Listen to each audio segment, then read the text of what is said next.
Assalamualaikum warahmatullahi wabarakatuh. Yang terhormat Ibu Dr. Zahra Alwi MPD dan Ibu Halidatun Nuzula MPD selaku dosen pengampu mata kuliah Telaah Kurikulum dan Buku Teks. Perkenalkan, nama saya Syafira Aulia Ardanti dengan NIM 0602-128-242-9073 dari jurusan Pendidikan Bahasa dan Sastra Indonesia, Fakultas Keguruan dan Ilmu Pendidikan, Universitas Sriwijaya. Jadi di sini saya akan melakukan presentasi ataupun hasil penelitian saya mengenai buku yang telah saya telaah, yaitu buku Cerdas-Cerdas Berbahasa dan Bersastra Indonesia kelas 11 Kurikulum Merdeka. Baiklah, di sini saya akan menjelaskan tentang identitas buku. Nah, judul buku yang saya teliti adalah buku Cerdas-Cerdas Berbahasa dan Bersastra Indonesia Kurikulum Merdeka. Penerbitnya yaitu Kementerian Pendidikan Riset dan Teknologi, cetakan 2021. Halamannya terdapat 230 halaman dengan nomor ISBN 978-602-244-327-7 ataupun 978-602-244-6999 di jalan kedua. Adapun latar belakang dari buku teks Cerdas-Cerdas Berbahasa dan Bersastra Indonesia kelas 11 ini, yaitu adalah buku teks atau bahan pembelajaran yang memiliki peran penting dalam proses pendidikan, karena menjadi media utama yang digunakan untuk menyampaikan materi kurikulum di kelas. Nah, dalam sistem pendidikan, buku teks menjadi pusat acuan pembelajaran sehingga penyediaannya selalu menjadi prioritas utama. Nah, peserta didik diarahkan untuk mengembangkan kemampuan berpikir kritis, kreatif, dan dianalisis sehingga sekolah perlu menyediakan referensi lain sebagai pelengkap buku teks utama. Nah, dalam konteks pembelajaran di Indonesia, buku teks tidak hanya digunakan sebagai sumber belajar, tetapi juga berperan sebagai pedoman atau silabus pembelajaran. Adapun rumusan masalah dalam buku ini, yang pertama yaitu apakah buku Cerdas-Cerdas Berbahasa dan Bersastra Indonesia ini sesuai dengan teori kelayakan buku teks menurut BSNP. Kemudian yang kedua yaitu apakah buku Cerdas-Cerdas Berbahasa dan Bersastra Indonesia Kurikulum Merdeka ini sesuai dengan kurikulum Merdeka. Kemudian adapun tujuannya yaitu yang pertama untuk mengetahui kelayakan isi dan dari buku teks bahasa Indonesia tingkat SMA berdasarkan teori BSNP. Yang kedua yaitu untuk mendeskripsikan kelayakan aspek kebahasaan dalam buku teks bahasa Indonesia tingkat SMA. Kemudian yang ketiga yaitu untuk menganalisis materi pada buku teks bahasa Indonesia tingkat SMA dari kriteria BSNP. Yang keempat yaitu untuk mengetahui apakah buku teks tersebut sudah layak dan sesuai dengan kurikulum yang merdeka. Adapun manfaat penelitian yaitu sebagai bahan evaluasi terhadap kualitas buku Cerdas-Cerdas Berbahasa dan Bersastra Indonesia kelas 11 Kurikulum Merdeka, khususnya dalam aspek kelayakan isi, keakuratan materi, ketepatan fakta serta data, dan juga kelayakan bahasa. Nah, hasil penelitian inilah yang diharapkan membantu guru dalam memilih dan menggunakan buku ajar yang tepat. Nah, ini juga dapat membantu siswa untuk dan juga penulis dalam meningkatkan kualitas penyusunan buku teks bahasa Indonesia. Baiklah, di sini saya akan menjelaskan pengertian buku teks. Menurut Tarigan 2009, buku teks adalah buku yang berisi uraian tentang suatu bidang studi yang disusun secara sistematis guna menunjang pembelajaran. Nah, Tarigan juga menekankan bahwa buku teks merupakan sumber belajar utama yang menjadi dasar bagi guru dan juga siswa dalam memahami materi pembelajaran dan juga menunjang pembelajaran di sekolah. Nah, pernyataan ini menunjukkan bahwa kualitas buku teks itu sangat berpengaruh terhadap kualitas pembelajaran yang sedang berlangsung. Nah, kemudian saya akan memilih metode penelitian. Nah, Badan Standar Nasional Pendidikan (BSNP) didirikan berdasarkan Undang-Undang Nomor 20 Tahun 2003 dan mulai berfungsi setelah Peraturan Pemerintah Nomor 19 Tahun 2005 diterbitkan. BSNP memiliki 4 kriteria utama, yaitu kelayakan isi, kelayakan penyajian, kelayakan kebahasaan, dan kelayakan kegrafikaan. Nah, di sini penulis hanya memilih 2 saja, yaitu kelayakan isi dan juga kelayakan kebahasaan. Adapun objek penelitian yang penulis ambil yaitu untuk memperoleh data kuantitatif yang objektif mengenai kelayakan isi dan bahasa. Peneliti menggunakan teknik simple random sampling dalam pemilihan responden guru bahasa Indonesia kelas 11. Nah, teknik ini dipilih karena memberikan peluang yang sama kepada setiap guru untuk menjadi sampel tanpa adanya bias atau pertimbangan subjektif, sehingga hasil penilaian tersebut mencerminkan kondisi yang sebenarnya di lapangan. Nah, penulis sendiri mewawancari guru bahasa Indonesia kelas 11 dari SMA Negeri 1 Belitang, yaitu Ibu Anggun Saimona MPD, yang berpendapat mengenai kelayakan isi dan juga bahasa dalam buku teks tersebut. Baiklah, langsung saja masuk ke instrumen analisis. Adapun instrumen analisis yang penulis gunakan yaitu instrumen analisis tertutup menurut teori Goodman, dan di sini penulis menggunakan tabel instrumen analisis, yaitu dengan kelayakan dan juga kelayakan bahasa. Nah, di sini ada beberapa poin. Yang pertama yaitu kelayakan. Yang pertama sangat baik, itu ada 5 skor. Yang kedua baik, 4 skor. Yang ketiga cukup, 3 skor. Yang keempat kurang, yaitu 2 skor. Yang kelima kurang sekali, yaitu mendapat 1 skor. Nah, kemudian ada persentase dari setiap pertanyaan tersebut. Yang pertama yaitu 86% sampai 100% itu sangat baik. Kemudian yang kedua 76% sampai 85% itu baik, 60% sampai 75% itu cukup, dan 50% ke bawah itu kurang. Baiklah, langsung saja masuk ke dalam hasil dan pembahasan.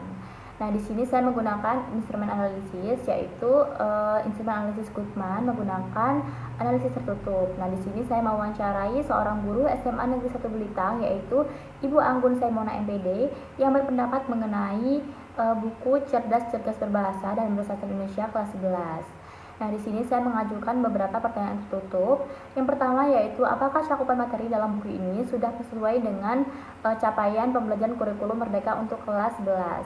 Nah, Ibu Anggun menjawab ya, karena cakupan materi tersebut sudah sesuai dengan kurikulum Merdeka dan tidak mengandung unsur-unsur lainnya seperti unsur sara, haki, dan juga pornografi.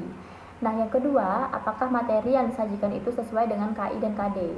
Nah, jawabannya di sini menunjukkan jawaban iya, karena materi yang disajikan tersebut sudah memuat kompetensi inti dan juga kompetensi dasar terhadap siswa kelas 11. Materinya juga tidak terbelit-belit dan juga tidak membingungkan para siswa. Kemudian yang ketiga, apakah contoh teks, latihan, dan aktivitas belajar dalam buku ini relevan dengan konteks kehidupan siswa? Nah, jawaban ibu tersebut menunjukkan jawaban iya, karena contoh teks tersebut sudah sangat dekat dengan kehidupan siswa sehari-hari. Seperti contohnya teks berita, puisi, cerpen, itu sangat dekat dengan kehidupan nyata siswa, sehingga materinya mudah dipahami. Kemudian yang keempat, bagaimana keterkaitan materi antar bab? Apakah penyajiannya runtut? Nah, dapat dilihat di dalam contoh itu materinya sudah sangat runtut dan juga sangat mudah dipahami oleh siswa kelas 11 dan tidak membingungkan para siswa dan juga guru yang sedang mengajarkan materi tersebut. Kemudian yang kelima, apakah materi tersebut dalam buku ini mampu mengembangkan keterampilan berpikir kritis, kreatif, kolaboratif, dan komunikatif atau 4C. Nah, dapat dilihat di dalam kelengkapan materi tersebut, itu materinya sudah mencakup semua aspek, dari aspek keterampilan berpikir kritis, kreatif, kolaboratif, dan juga komunikatif. Terdapat juga contoh-contoh yang disajikan di dalam buku tersebut sudah sangat runtut dan juga membuat siswa itu berpikir kritis dan juga kolaboratif. Kemudian yang keenam, apakah buku ini menyajikan variasi jenis teks yang memadai sesuai tuntutan pembelajaran bahasa Indonesia? Nah, buku ini menyajikan variasi pembelajaran yang memadai karena buku tersebut sudah memiliki standar kelayakan sendiri. Nah, tuntutan pembelajaran bahasa Indonesianya sudah sangat bagus dan juga sudah sangat sesuai dengan kelas 11. Kemudian yang ketujuh, apakah konsep teori dan definisi yang digunakan dalam buku ini dengan sumber ilmiah yang valid? Nah, dapat dilihat di dalam bukti dan data, fakta dan data tersebut. Di dalam contoh tersebut sudah sangat valid, data dan juga fakta dan ketepatan data dan faktanya sudah sangat valid dan juga sangat kredibel dengan sumber-sumber yang sudah ditentukan di dalam buku tersebut, sehingga tidak menimbulkan unsur-unsur kesalahpahaman ataupun ambiguitas di dalam buku tersebut. Kemudian yang ke-8, apakah latihan dan penugasan dalam buku ini sudah mendorong pemahaman konsep? Nah, dari latihan sendiri itu sudah sangat mendorong pemahaman siswa, karena di dalam latihan tersebut contoh-contoh dan juga kegiatan yang diberikan kepada siswa itu tidak membingungkan dan juga sangat mendorong pemahaman siswa-siswa tersebut, dan juga siswa tersebut mengerjakan tugas itu tidak terlalu berat sehingga memudahkan siswa juga untuk belajar sehari-hari. Kemudian yang kesembilan, apakah buku ini memberikan ruang refleksi dan profil belajar secara nyata dalam pembelajaran? Nah, buku ini di setiap bab itu ada sumber refleksi ataupun catatan pembelajaran. Ditanyakan juga di dalam buku ini apakah siswa tersebut sudah memahami materi tersebut ataukah belum. Nah, apabila belum memahami tersebut, siswa itu bisa bertanya kepada guru yang sedang mengajar di dalam kelas tersebut, dan juga ada jurnal membaca di akhir setiap subbab di dalam buku Cerdas-Cerdas Berbahasa dan Berbahasa Indonesia. Yang terakhir, apakah penyajian contoh karya sastra dalam buku ini sudah mewakili keberagaman budaya dan bahasa Indonesia? Nah, penyajian contoh-contoh ini sudah sangat mewakili keberagaman ya, karena contoh-contoh yang digunakan itu sangat dekat sekali dengan budaya kita, seperti contohnya contoh pahlawan, kemudian ada gambar batik, dan kemudian ada objek-objek lain yang menunjukkan bahwa keberagaman budaya di Indonesia. Nah, didapatlah hasil analisis kelayakan isi ini. Yang pertama, ada kesesuaian materi KI dengan KD memiliki skor 5, yaitu sangat layak. Keakuran materi memiliki skor 5 juga, yaitu sangat layak. Dan materi pembelajaran memiliki skor 4, yaitu layak. Sehingga total skor yang didapatkan dari kelayakan isi ini adalah 14 dibagi 15 dikali 100% sama dengan 93,3%. Jadi materi yang diajarkan dalam materi kelayakan isi ini sudah sangat baik dan juga sangat dipahami oleh siswa. Baiklah, di sini saya akan melanjutkan pembahasan mengenai analisis kelayakan kebahasaan. Nah, di sini saya menggunakan instrumen analisis, yaitu instrumen analisis tertutup. Nah, saya sudah memberikan 10 pertanyaan terhadap guru SMA Negeri 1 Belitang, yaitu Bu Anggun Saimona MPD, yang berpendapat mengenai kelayakan bahasa dari buku Cerdas-Cerdas Berbahasa dan Bersastra Indonesia. Nah, pertanyaan pertama yaitu apakah bahasa yang digunakan dalam buku ini sesuai dengan kaidah bahasa Indonesia yang baik dan benar? Nah, jawabannya adalah iya, karena materi yang disajikan ataupun yang digunakan dalam buku tersebut sudah sesuai dengan kaidah kebahasaan Indonesia atau PUEBI, dan juga materi yang disajikan itu mudah dipahami oleh siswa sehingga kata-katanya itu tidak terbelit-belit dan membingungkan siswa. Kemudian yang kedua, ada pertanyaan apakah struktur kalimat dalam buku mudah dipahami oleh peserta didik SMA? Nah, struktur kalimat yang disajikan dalam buku ini sudah sangat jelas dan juga sangat runtut sehingga tidak membingungkan atau menimbulkan ambiguitas terhadap pemaknaannya sendiri. Nah, kemudian yang ketiga, apakah terdapat penggunaan istilah atau kosakata akademik yang memerlukan penjelasan tambahan? Nah, di dalam buku ini penggunaan istilah itu ada yang tidak dijelaskan ataupun tidak dicantumkan di dalam glosarium, sehingga siswa itu ada yang bertanya terhadap gurunya gitu, menyusahkan siswa dan juga guru karena istilahnya tersebut tidak dimasukkan ke dalam glosarium tersebut. Yang keempat, apakah konsistensi istilah, ejaan, dan tanda baca sudah terjaga di seluruh bagian buku? Nah, jawabannya di sini mengatakan tidak, karena ada beberapa istilah, ejaan, dan juga tanda baca tidak sesuai dengan tempatnya masing-masing. Contohnya seperti di bawah ini. Nah, ini tidak sesuai karena atau tesis tersebut harusnya masuk ke dalam glosarium, tetapi tesis tersebut tidak dijelaskan di dalam glosarium sehingga menimbulkan kebingungan antar siswa dan juga guru. Yang kelima, apakah gaya bahasa yang digunakan bersifat komunikatif dan mendukung proses pemahaman konsep? Nah, di sini gaya bahasa yang digunakan itu sudah sangat bersifat komunikatif dan juga mendukung pemahaman antar konsep-konsep yang dijelaskan di dalam buku tersebut, seperti contohnya pada gambar di bawah ini. Pertanyaan yang keenam yaitu apakah bahasa instruksi dalam tugas dan latihan mudah dipahami dan tidak menimbulkan ambiguitas?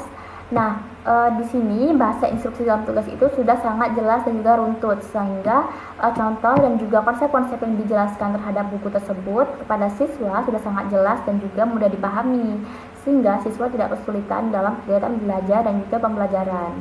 Nah, di dalam instruksi bahasa dan juga latihan ini tidak ada kata yang mengandung ambiguitas ataupun kesalahpahaman antar materi atau kata tersebut. Yang ketujuh, apakah buku ini menggunakan bahasa yang inklusif, tidak bias gender, budaya, atau kelompok sosial tertentu?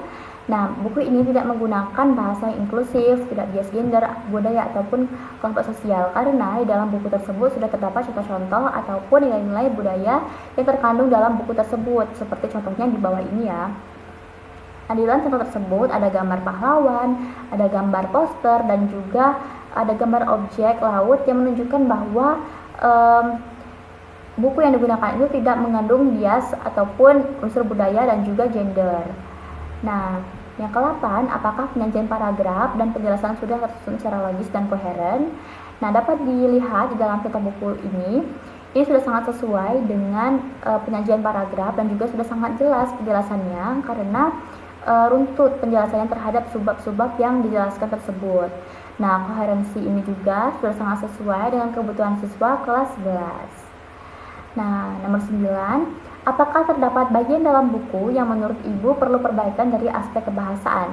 Nah, menurut pendapat saya dan juga pendapat guru ini, perlu adanya perbaikan di dalam buku ataupun kata-katanya. Nah, seperti kata-kata tanda baca ataupun istilah dan penggunaan tanda baca di bagian contoh ataupun contoh kegiatan itu masih sangat dikatakan cukup. Kemudian yang ke-10, secara keseluruhan bagaimana penilaian Ibu mengenai aspek kelayakan bahasa dalam buku ini? Apakah sudah sesuai dengan standar bahasa? Nah, jawabannya iya, karena seluruh aspek kebahasaan ini sudah sangat layak digunakan untuk buku cerdas-cerdas berbahasa dan bersastra Indonesia, karena aspek kebahasaan ini sudah sangat sesuai dengan standar kelayakan bahasa. Nah, berdasarkan hasil analisis tadi, didapatlah analisis kelayakan bahasa tabel 3.6. Nah, yang pertama adalah kelugasan bahasa dan komunikatif, itu mendapat 5 skor. Kemudian ketepatan penggunaan istilah mendapat 3 skor yang artinya cukup. Kemudian kesesuaian dengan kaidah bahasa Indonesia mendapat 5 skor, sehingga total skor yang diperoleh adalah 13 skor. Maka 13 dibagi 15 dikali 100% mendapatkan persentase sebanyak 86%, sehingga buku ini dapat dikatakan layak ataupun sesuai dengan standar kebahasaan.